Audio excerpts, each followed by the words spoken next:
Bien-aimés dans le Seigneur, bonjour. Dans notre précédente vidéo, nous avons dit quand les fondements bibliques du pouvoir politique seront renversés, l'Église, que ferait-il? Nous avons parlé du renversement du fondement biblique par les impairs. Il y a des gens qui me diront, mais les impairs, c'est déjà parti. Aujourd'hui, nous ne sommes plus dans les impairs. Bien-aimés, jusqu'aujourd'hui, les fondements du impair sont encore là. Se servir et non servir continue de faire ses œuvres jusqu'à maintenant. Et nous avons dit que l'Église est interpellée, car on a utilisé la parole de Jésus-Christ. Dès lors qu'on a utilisé la parole de Jésus-Christ, l'Église devait parler. Mais l'Église elle-même, ses fondements sont renversés, avons-nous dit. Et le thème d'aujourd'hui, quand les fondements de l'Église sont renversés, le pasteur, que ferait-il? Bien-aimé, l'Église a 4 fondements. Les 4 fondements de l'Église sont dans les Actes des Apôtres, au chapitre 2, verset 42.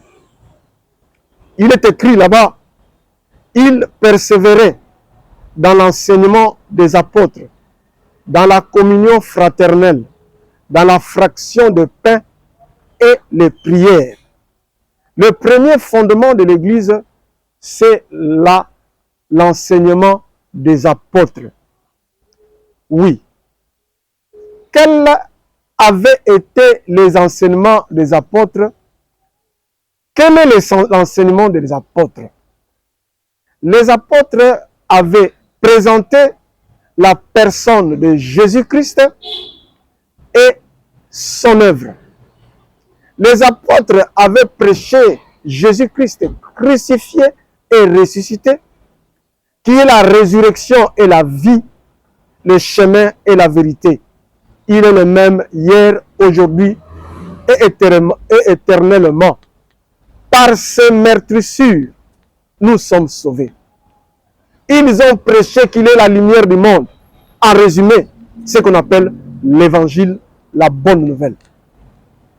Et cette bonne nouvelle, quand on lit dans 1 Corinthiens 9, nous voyons l'apôtre Paul dire que le Seigneur a ordonné à ceux qui annoncent l'évangile de vivre de l'évangile.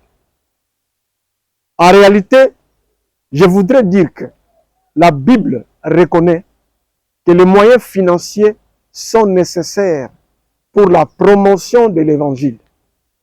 Et je ne dirai pas ici que l'argent n'est pas important pour l'Église, car il y a des gens qui transforment parfois le dire. L'argent est très important pour l'Église, mais l'argent doit être au service de l'évangile et pas l'évangile au service de l'argent. Quand une personne utilise l'évangile pour se faire de l'argent, il renverse le fondement. Le fondement est renversé. Bien-aimé, l'évangile, quand il est prêché, les miracles et les prodiges accompagnent l'annonce de l'évangile. Mais quand les miracles et les prodiges sont utilisés avant l'évangile, c'est le renversement du fondement. Bien-aimé, il y a des gens qui partent dans les télévisions, qui font des spots publicitaires utilisant le miracle pour appeler les gens de venir. Et les gens viennent à l'église pour le miracle. Les gens viennent à l'église pour ce miracle-là et aussitôt servis par rapport au miracle, ils n'ont pas besoin de l'évangile. C'est là où le fondement est renversé. Bien aimé, il y a beaucoup de choses à dire. Même les prophéties. Dans les 4 fondements, nous n'avons pas dit qu'il persévérait dans les prophéties. Oh, il persévérait dans les veillées. ils persévéraient dans les délivrances. Non, les veillées, les délivrances, l'argent de l'Église, les prophéties, toutes ces choses-là sont nécessaires dans l'Église. Mais